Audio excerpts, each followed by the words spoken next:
అందరికీ నమస్కారం. ఈరోజు మీ అందరికీ నేను వినిపించబోయే కథ చూపులు కలవని వేళ. రచయిత శుభలక్ష్మి పట్నాయక్ గారు. ఇక కథలోకి వెళితే, అమ్మాయి ఎలా ఉంది అడిగాడు ఇన్స్పెక్టర్ జయరాం. వారం రోజుల క్రితమే పెళ్లి చూపులకు వెళ్ళి వచ్చిన మిత్రుడు గోపిని. అంతా బాగానే ఉంది కానీ అని నసుగుతూ జేబులోని ఒక ఉత్తరం తీసి ఇచ్చాడు గోపి. తెలుగులో నీటుగా టైప్ చేయబడిన ఆకాశరామన్న ఉత్తరం అది.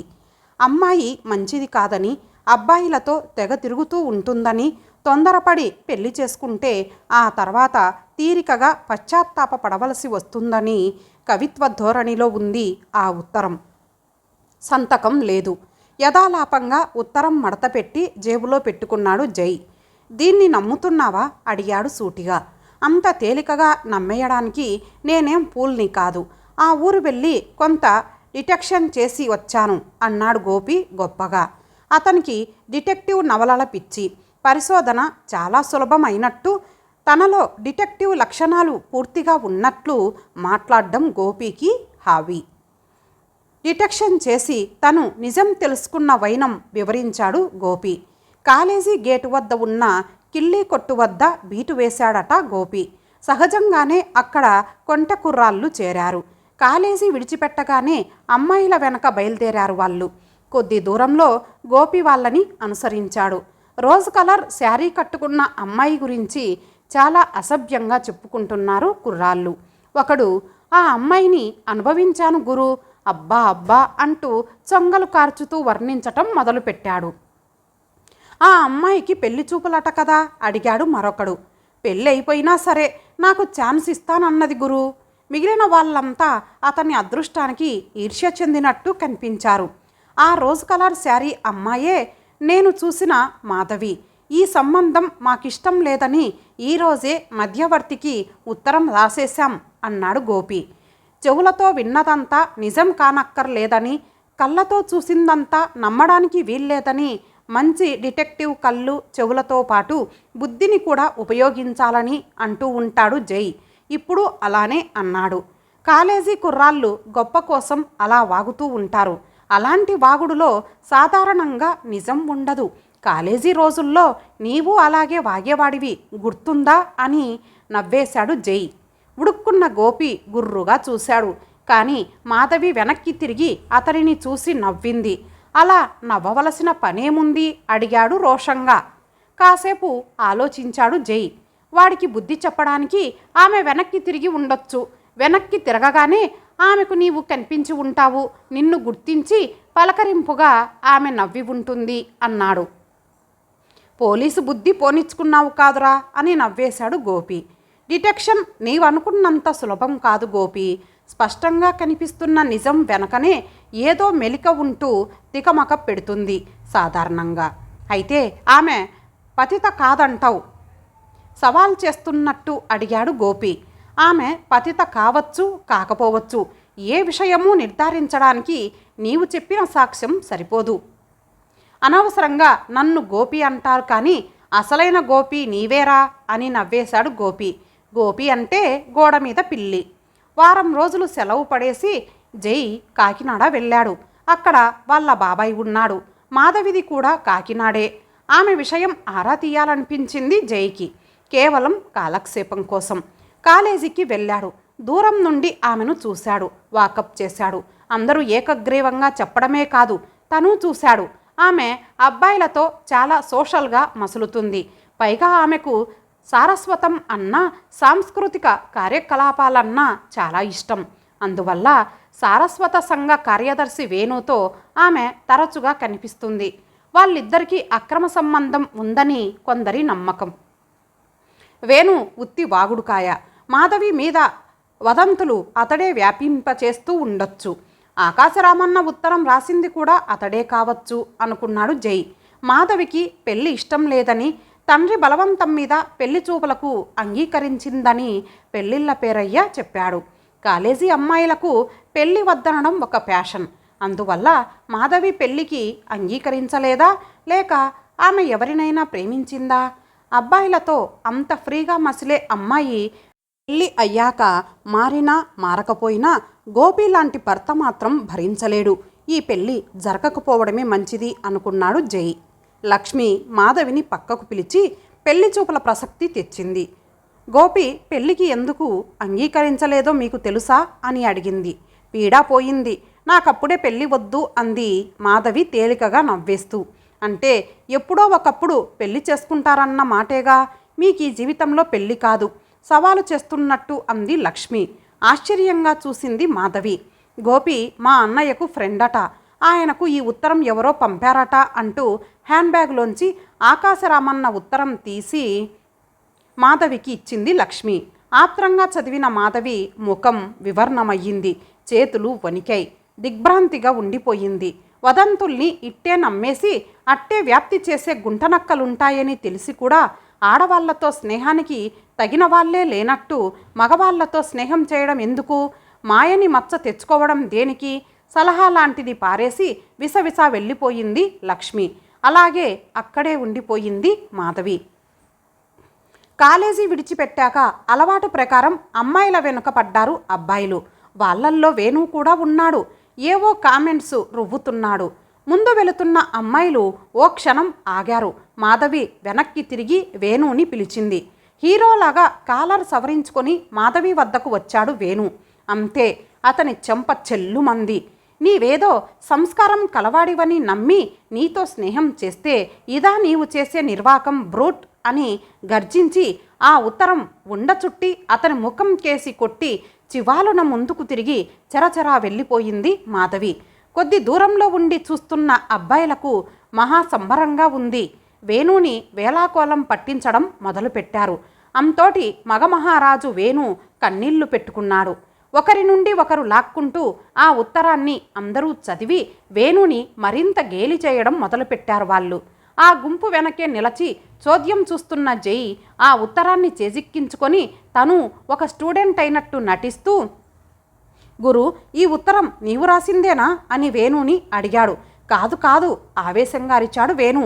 మావాడు సారస్వత సంఘానికి కార్యదర్శే కానీ వాడికి సారస్వతంలో పరిచయం లేదు. ఆ ఉత్తరం వాడు రాసి ఉండడు. కిసుక్కున నవ్వాడు ఒక మిత్రుడు.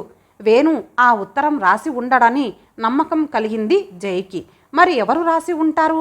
మాధవి పెళ్లి తప్పించడం వల్ల ఎవరికి లాభం? ఆలోచిస్తూ ఉండిపోయాడు జై. రాఘవేంద్ర టైప్ ఇన్స్టిట్యూట్కి ఒక అమ్మాయి వచ్చింది. కానీ ఆ సమయంలో అక్కడ ప్రిన్సిపాల్ లేడు. ఆ స్థానంలో మంగతాయారు కూర్చొని ఉంది నవల చదువుకుంటూ. వచ్చిన అమ్మాయి టైపు పరీక్షల గురించి ఏవో వివరాలు అడిగింది. కానీ తాయారు పూర్తిగా నవలలో మునిగిపోయి అసలు సమాధానమే చెప్పలేదు. ఆ అమ్మాయి విసిగిపోయి చుట్టూ చూసింది. టైపు నేర్చుకుంటున్న అమ్మాయిల్లో తన స్నేహితురాలు సీత కనిపించింది. అమ్మయ్య అనుకొని వెళ్ళి ఆమె ప్రక్కనే కూర్చొని కబుర్లు మొదలుపెట్టింది ఆ అమ్మాయి. అయినా తాయారు పట్టించుకోనే లేదు. ఇంతలో ఎవరో అబ్బాయి వచ్చాడు. తాయార్ని ఏదో అడిగాడు. అంతే, ఆమె ముఖం ట్యూబ్లైట్ లాగా వెలిగిపోయింది. నవల ప్రక్కన పారేసి గటుక్కున కుర్చీలోంచి లేచింది. సెకన్కు ఒకసారి నవ్వుతూ నిమిషానికి ఒకసారి పైట సవరించుకుంటూ అతనితో కబుర్లు మొదలుపెట్టింది తాయారు. ఆమె హడావుడి అంతా చూస్తూ, ఆమెకేమైనా నట్టు లూజ్ అయ్యిందా సీతను అడిగింది వచ్చిన అమ్మాయి. సీత చిన్నగా నవ్వేసింది. దానికి నట్టు లూజు కాదు కానీ మగపిచ్చి, నవల పిచ్చి. దానికి దిష్టి పెడత అని పేరు పెట్టాం మేము. ఈ ఇన్స్టిట్యూట్లో అబ్బాయిలు ఎక్కువగా చేరడానికి కారణం ఈ దిష్టి పిడతతో కాలక్షేపానికే. హాయిగా పెళ్లి చేసుకోకుండా ఎందుకు ఈ అవస్థ? ఈ అందాల రాశిని ఎవరు పెళ్లి చేసుకుంటారే? పైగా క్యారెక్టర్ మంచిది కాదు అంది సీత హేళనగా. సీతతో మరి కాసేపు కబుర్లు చెప్పి ఆ అమ్మాయి వెళ్ళిపోయింది. ఆ అమ్మాయి లక్ష్మి. పెళ్లి చూపులకు మళ్ళీ కాకినాడ వెళ్తున్నాంరా అన్నాడు గోపి. టైప్ ఇన్స్టిట్యూట్ రాఘవేంద్రరావు గారి అమ్మాయి మంగతాయార్ని చూడడానికి కదూ అడిగాడు జై నవ్వుతూ. ఆ విషయం అతనికి ఎలా తెలిసిందో అర్థం కాక తెల్లబోయాడు గోపి. అతడు ఆశ్చర్యం నుండి తేరుకోకముందే నేను నీతో వస్తాను పెళ్లి చూపులకు అని నవ్వేశాడు జై. మంగతాయార్ని చూస్తూనే ముఖం ముడుచుకున్నాడు గోపి. అతని తల్లిదండ్రులకు కూడా ఆ అమ్మాయి నచ్చలేదు. వెంటనే వెళ్ళిపోతే మర్యాదగా ఉండదని కూర్చున్నారు. రాఘవేంద్రరావు మాత్రం వాళ్ళకి ఘనంగా మర్యాదలు జరుపుతూ కట్నం విషయంలో ఏమీ లోటు ఉండదని సూచనప్రాయంగా తెలియజేసి మ్యాన్ హ్యామరింగ్ మొదలుపెట్టాడు. పారిపోదామనిపించింది గోపీకి. మీకు అభ్యంతరం లేకపోతే మావాడు మీ అమ్మాయితో ఏకాంతంగా మాట్లాడాలని కోరుతున్నాడు అన్నాడు జై. గోపి వైపు ఓరగా చూసి నవ్వుకుంటూ అతనిని మింగేసేటట్టు చూశాడు గోపి. పెద్దలంతా ఆ గది విడిచి వెళ్ళాక ఒక ఉత్తరం ఆమె చేతిలో పెట్టాడు జై. అది గోపీకి వచ్చిన ఆకాశరామన్న ఉత్తరానికి కాఫీ. కొద్దిపాటి అవసరమైన మార్పులు చేయబడ్డాయి. మిమ్మల్ని పెళ్లి చేసుకోవద్దని హెచ్చరిస్తూ ఎవరో మావాడికి ఉత్తరం నిన్ననే పంపారు. దీనికి మీరేమంటారు అని అడిగాడు జై. ఏదో అనబోయిన గోపి తాయారు ముఖం చూసి ఆగిపోయాడు. ఆ ముఖంలో ఆశ్చర్యం, కోపం, దుఃఖంతో పాటు గమ్మత్తైన ఏదో భావం ఒక క్షణకాలం తలుక్కుమంది. సమాధానం చెప్పండి అన్నాడు జై. ఇది కిట్టని వాళ్ళు చేసిన పని. ఊరు పేరు సంతకం ఏమీ లేవు చూసారా అంది తాయారు రోషంగా. ఆత్మీయంగా నవ్వి మేము అలాగే అనుకున్నాం. కానీ దీన్ని ఎవరు పంపి ఉంటారో మీకు తెలిసి ఉంటుందని, వారి విషయంలో కాస్త జాగ్రత్త వహిస్తారని ఈ ఉత్తరం తెచ్చాం. ఈ ఉత్తరాన్ని మేము నమ్మినట్లయితే ఇక్కడికి ఎందుకు వస్తాం చెప్పండి అన్నాడు మెత్తగా జై.